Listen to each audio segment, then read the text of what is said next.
Dahil nga magtatanghaling tapat na, ako inyong samahan. Tayo muna pang ulam. At bago ho yan, ay ari muna ho ang kukuhanin ka. At ako hindi makakakuha ng pang ulam nang hindi ko ari kukuhanin. Ay makakakuha ka ng puso na walang panungkait. Kali ari ho. Ginagawa ko ng paraan para makuha rin tikin. At talaga naman sa kakati naman ng kalbang na itaw. Ay pag nadampi ka ng bulo niyan, ay daig mo pang nalipayan. Ay talaga naman ho, pagkuha pa lang ng gagamitin ay hirap na ang apo ng mamay. Ay diyan niya ho, pinilit ko na. Pinutol ko na agad yung dulo para kako mabata ko na. Ay talaga namang ang gamit ko pang gulaw ko sigarang kapuraw ay hadya na tumalab sa kalbang. Ay talaga namang ito'y ako'y pahihirapan pa. Ay diyan nga uumis naputol ang dulo. Wala, sabay sibat ko ho dyan nung makakuha na ng pangulam. Ayos din nga ho eh.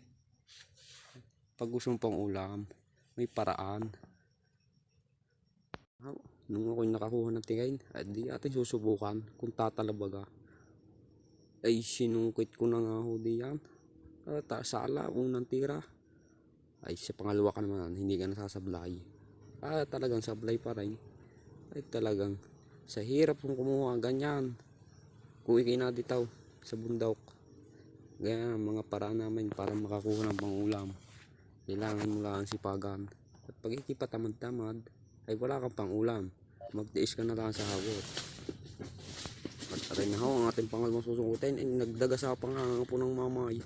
At talagang mababalian pa sa pagkuha ng pusaw. Ay talagang nakaumis pa eh. Naman na. Ay diyan na nga ho, pangalawang kong susungkitin. Ay talagang nasablay. Ay iyon. Pangalawang tira, nadalay.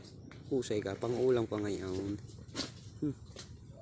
Kagarning tanghaling tapat na ako'y gutom na wala pang pang-ulam. Bihadong ubos kayo sa akin. Ay talaga namang na-flex pa eh. Puso din lang naman. Ay diyan niya hot, pamasid-masid pat baka mayroon pa yating nadagdagan. Ito eh, kulang para eh. At ari nga ho, ay ari naman huy hindi pwedeng iulam. Ay mapahit o ring gulayin. Ari puso ng turdam, yaw. Ay binira. Ay halos tumasay pati buwag. Talaga namang sa lulo ko din naman nga. Hindi ako huy dyan hahanap pa ulay. At hindi naman ho magkakaigay